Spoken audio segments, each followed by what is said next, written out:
customers become very emotional if things don't go right. You don't want technology taking care of that. You want a human to be able to have that conversation. The one thing is about customer experience transformation that execs are still getting wrong. Is so many executive teams are just pushing AI, but they don't have a plan at what they're trying to accomplish.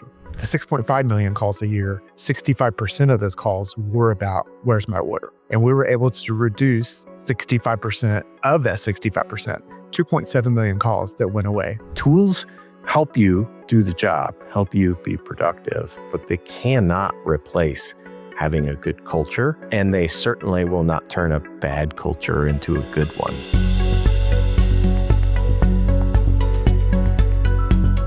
Hey everyone, thanks for listening to another episode of AI CX Innovators. My name is Rob Dwyer, and today I am speaking with Wes Dudley, the Senior Vice President of CX at Broad River Retail, the largest licensee of Ashley Furniture. Wes, thanks for chatting with me. How are you? Thank you, Rob. I'm glad to be here. Very excited about all this. I am as well. So you've been recognized as Executive of the Year in 2024. You made the CX 100 list as a top visionary.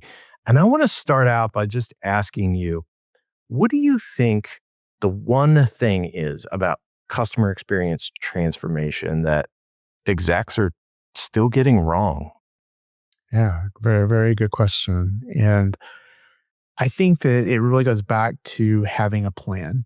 And with that, this day of AI, and I know we're going to be speaking a lot about AI and innovation today, but in this day of AI, you really got to go back to what is your plan? Why are you installing it? How is it going to improve the customer experience or the employee experience?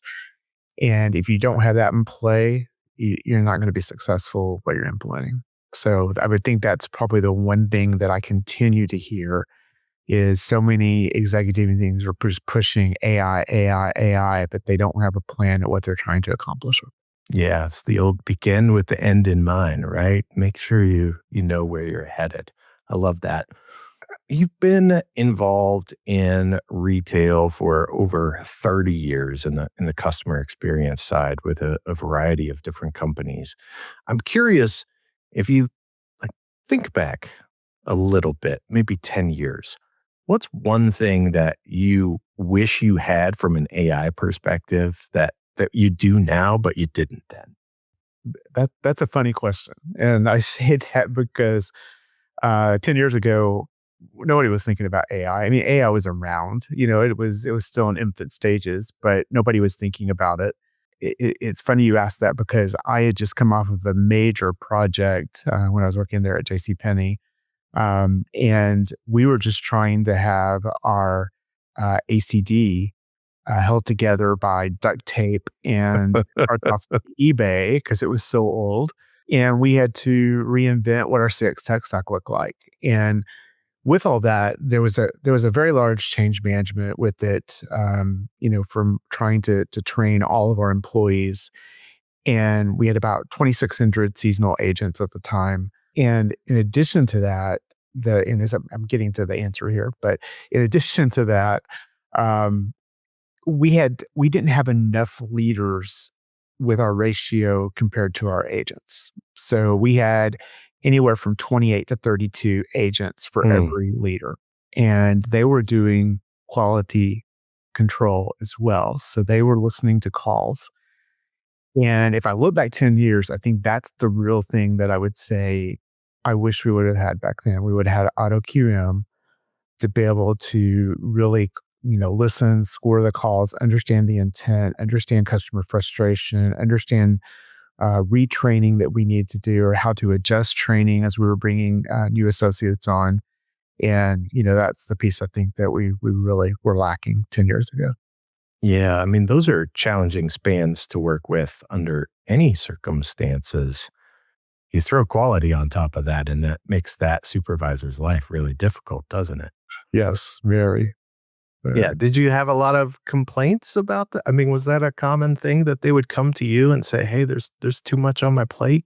Yeah, they didn't come to me, but I heard it in either roundtables I was doing because every time I would go to one of our sites, I would do roundtables to really get a feel for what the frustrations were, and I would do that with both the leaders and the agents. The leaders were just frustrated because they were putting in 60-hour weeks. Because they Hmm. had to be able to coach real time, they had to work with attendance, they had to work with the point system that we had for attendance and terminations and bringing new people in. But then on top of that, they had this whole quality part, and there was a lot of frustration from the leaders that they just had too much on their plate, and Yeah. this could have eliminated a lot of the work that they were doing back then. Yeah.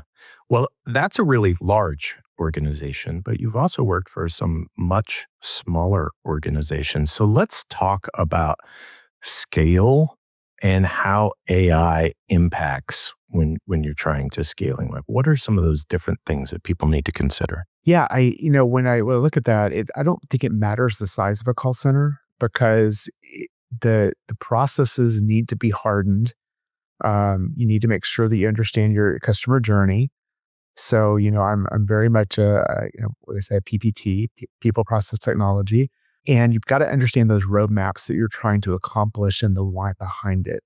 Um, the cool thing about smaller call centers is you get to know everybody in that day to day fashion. So know the entire team. Where larger teams, it's hard to get that time to be able to really have that buy-in from everyone that they feel comfortable calling you and letting you know these are the problems. So you have to wait for things kind of to bubble up.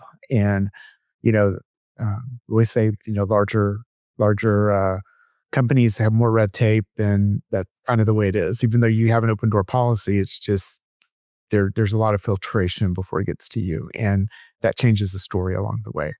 Um, but as far as, going back to the question, the way that you look at your systems, it's really from a standpoint of licensing costs and the costs that you can do to do business. I think that's the biggest piece.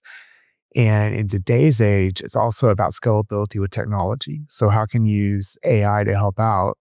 And I knew some of the pre-work that we did preparing for this. We're going to talk here just a bit about some of the things that I put in place, and I think those things are the things that tell the story. When you have a big change, to the easy questions, the more difficult questions take them longer and become more frustrating. So we just have to keep all those things in mind with the scalability. Yeah. So you've worked in retail furniture for quite some time as well. And I know shopping for my own furniture, right? There's this is not just a purely transactional standpoint. And I'm curious from your perspective, how does AI handle those kind of high stakes, high emotion transactions differently than kind of more standard transactional interaction? I think it's important to understand, when you're talking about a very impactful purchase, and, furniture is the third largest purchase, but behind a home and a car that someone makes, customers become very emotional if things don't go right. And with that, I'm kind of telling the story here because if we have a customer that, say, got a scratch or got a dent or, things that can be easily repaired, you don't want technology taking care of that. You want a human to be able to have that conversation and have them understand that we have repairmen that can come in and make it, showroom new or better than what you saw. It could be even better than what it was when it left the facility. So, and things happen during delivery. I mean, that's part of furniture moving around in the back of a truck. I mean, as much as you don't want it to, it happens. So with that, we just need to make sure that we can get that over to a human to have those types of conversation. And, anything that we have implemented, I've always made clear we have to make sure that we are staying in a humanized manner to any AI that we put in. And That to me is very, very important that if something does go wrong, they can get to a human quickly. But at the same time, if they do have an emotional situation like that, they just speak to a human. You don't even get the technology involved. Yeah, there is definitely an advantage to always having that human backup for those customers that are going through that. The next thing that I want to talk to you about, and I honestly, I could barely believe the numbers that I was reading.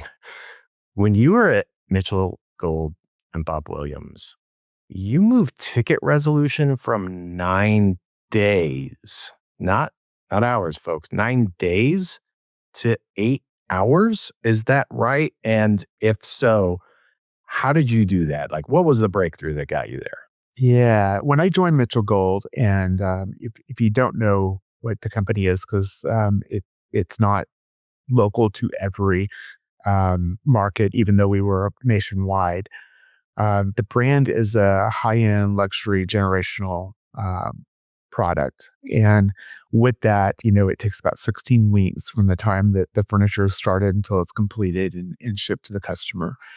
When the majority of the tickets that we were getting in when I joined were from the stores or from a trade associate, and trade is interior designers. And those we didn't get a lot of phone calls. It was all mainly tickets. And all that they had done when I joined, and they were fairly new with this new ticketing system, all they had done is installed a glorified Outlook. It really wasn't doing anything. So our training manager, was like, I know we can do better. I know we got to get this figured out, and we got to get the tickets routed to the right area, and we got to make sure that all these things are taking place. And she started digging and asking the whys with the software, things that did not get done during implementation. And we started doing whiteboarding sessions and how are we going to get it routed to the right area. And now all of a sudden, you've got tickets that are coming from a store routed to if it was about fabric, or if it was about delivery, or if it was about just a status update, whatever it might be, so that we could start to provide a very skilled answer with those agents answering the questions. And we just saw it start to trickle down. It just started going from 9 days to 8 days to 7 days, and all of a sudden we were within 24 hours, and we thought that we had it made. And then we, hit that number, and it was like, yes, we made it here. We really couldn't go lower than that, but we floated around, that 6 to 8 hour time frame. Yeah. So that was less about the tool than the implementation, it sounds like. Yeah. It was more so, um, again, when they implemented it, they just put it in as a ticketing system. It was creating just a large pool of tickets going into one bucket, and that large bucket amount of tickets going into the one bucket. What we found is the agents would go through and like, oh, status update, easy. Oh, status update, easy. Oh, status update, easy. So they were working all of those, and all the harder questions were just sitting there. So your averages were way, way, way off. And believe it or not, we had some tickets that had been sitting there for over 30 days. And, that adds to your average, that adds to the amount of days. So yes, we had to find ways to route those tickets to the right place. We didn't have a lot of AI features. The ticketing system didn't really have that. So we didn't have the ability to install AI, at least the time that I was there. I don't, after I left there, I'm not quite sure what happened, but I was there for a year, and we made progress with the tools that we had the time I was there. Yeah. I mean, it absolutely just speaks to how important it is, not just picking the right tool, but then the implementation piece and making sure that that tool is working for you as opposed to just creating more work or delivering a bad experience. I know that you led digital transformation during COVID when, brick and mortar wasn't really a thing for a while. And yet you were still able to deliver to revenue goals. What AI capabilities played a part in that? Yeah, we really didn't have a lot of AI capabilities, per se, the way that we think about AI today. There wasn't self-serve, there wasn't well, I say that, I'll go back to explain that in a second. We did have some self-serve that we had added on the IVR, but when you look at, what we have today and the ability to really start to utilize, generative AI, now agentic AI, and we're not quite there yet at Broad River where we're headed towards. We still have a plan to kind of finish this out. Um, but you didn't have those tools, so we had to really rely on self serve. We had to rely on you know um, information being fed over into Power BI and what does this look like, and making sure we had the right team. And I will say in COVID, during COVID, you know not only having to build out a 750 seat call center during COVID, but with all of that, it was, our call volume like flipped overnight. And when I say that, March 20th is when we thought, things were really starting to die down and we didn't know what was going to happen. And our brick and mortar was closing. And as we did that, our online volume was about 16,000 calls a day. April 1st, 115,000 calls a day. And you can't staff fast enough for that, one. Um, No. so we had to come up with a way to really triage calls. So thank goodness we were using a ticketing system that allowed us to have um, a, kind of like a temporary staff that would take the phone call coming in, letting them know that we get a call back in 2 to 3 days. And then that pool that took the calls in, that's all they did. Then it got handed off to someone that was a little bit more experienced that could understand, what to do and answer the questions, and the things that they could answer, they would call the customer back. And then we had a third staff that was like super skilled, and they were the ones handling the more escalated type calls, things that we knew were going to be problems, and they needed to speak with the guests in a little different way, more empathetic, more ownership. So that allowed us to have that inside the ticketing system. But kind of going back there, we had done something the year prior, and I may be stealing a question you have coming up, and if I do, we'll skip it if needed. But um, with that, we installed something the year prior in front of our IVR that allowed that if a customer had an upcoming delivery or an upcoming service appointment, it would go to the ERP system and it would let the customer know their time frame, their day, whatever it was, if it recognized it. So customer will call in, it recognized your phone number, Rob. It recognized your phone number, and ERP says you have a delivery coming up on this coming Monday. Today's Thursday. It's coming Monday. It would then let you know you have a delivery coming up on Monday, and the day prior you will get your time frame notification. Then, if you happen to call in on Sunday, it would have given you your window of time frame in addition to that. So it's always giving you the latest information that it knew. And at the time, we were taking about 6.5 million calls a year. And we were able to, if the 6.5 million calls a year, 65% of those calls were about, where's my order?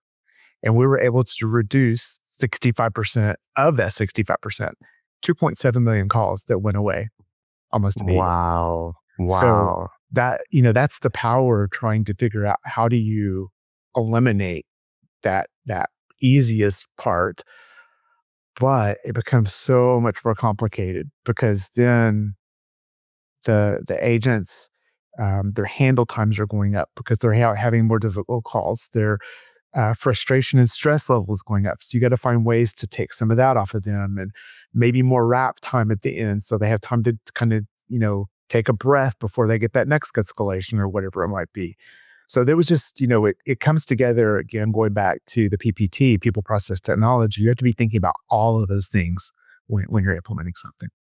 Yeah, I love that you identified those changes in kind of how the agent is experiencing things, and then how we measure agent success, because the nature of the work changes a little bit, not completely, but a little bit. And so how we judge success then becomes a little bit different, and we need to move the needle a little bit. So that's awesome.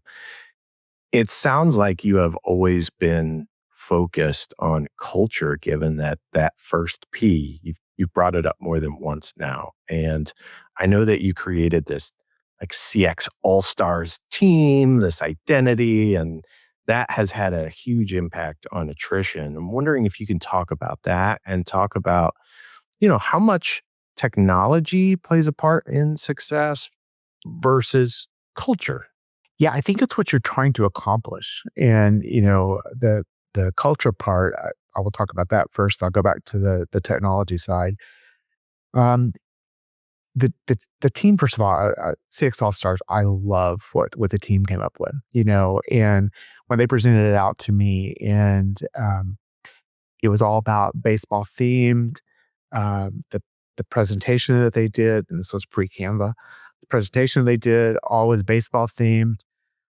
We had, our heavy hitters. So we do base runs every week. So the highest KPIs get a base run. We have our, final team at the end of the year, 9, plus we do a rookie of the year. And they get a pretty substantial prize, for making that team. But when you look at what are you doing to build culture and the name that they came up with, our belief at Broad River is that purpose begins with identity. And we're not the only ones that have a name. All of our stores have a name. We don't refer to them as store numbers. All of our departments have a name. I'm not wearing one today, but typically I am in some kind of logo because we love our swag. We love to have something that has our logo on it, either Broad River or something about our individual teams or, our people allies. They're not called HR, they're the people allies. I've got one of their jackets, and operations, we have DC of the year, and you've got, their zip ups. And so anyway, we love our swag here. But when you're building the culture, there's a big piece that does start with the identity, CX All Stars. There's the other part that you really have to look at what you're trying to build. And, is that also, we do something called coffee breaks. And, my team is 100% remote. With that, we bring them in the office, once a quarter, and it's fun and energetic, and they do some training and all these things that go with it. But the remote team, they don't get that time to talk to other people like you would in the office. So we do coffee breaks where people are kind of shuffled up, and they're on a 15-minute coffee break every week. And a 15-minute coffee break is part of their work time. And with that, they get water cooler talk. They're able to just talk and have fun Love with it. that. The other part is I do individual meetings with my team as well. Whenever they're brought on, and I try to do them at least a couple of times a year individual. But if I can't get to that, they'll always do roundtables as well. And I do skip levels. I go and meet my supervisors and my managers wherever they live and have coffee or have lunch or, something to continue to build that culture. And then there's always, you want to send an email about their birthday and about their anniversary. And, you know, the joys of Outlook is you can load all that up for the month prior, Yeah. um, it's fun. It's fun to be able to do those things.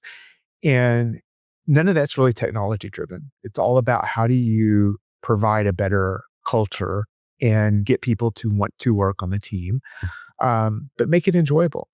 Mhm. So, when you look at the technology side, I don't know how you replace some of that. I don't know how you bring technology in to be able to do those things.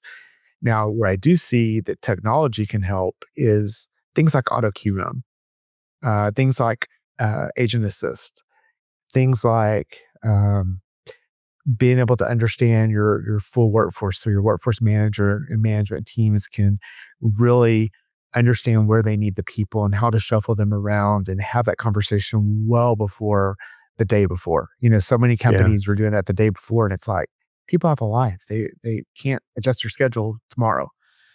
So I think technology can help, but I don't know how it drives culture. Yeah. Yeah, I think it assists in some of these things that you're talking about that really are part and parcel to the culture, right? The reminders of, hey, it's Wes's birthday coming up and we want to make sure that we do something. It is And my birthday coming up next week or week after. ah, Okay, no, well, hey, happy birthday. Happy early birthday. thank you. Thank you. It is critical that in my opinion, that companies continue to focus on the culture and recognize that tools help you do the job, help you be productive, but they cannot replace having a good culture, and they certainly will not turn a bad culture into a good one. And people will recognize what kind they're in.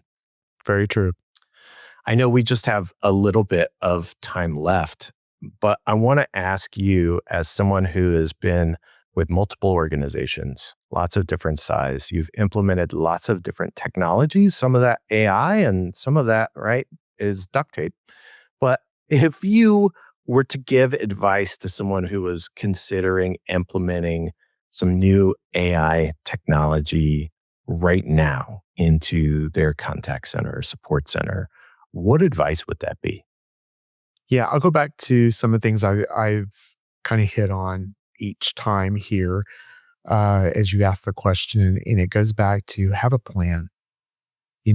Make sure that um, you started with understanding your customer journey, understanding your people process technology, and what you need to accomplish.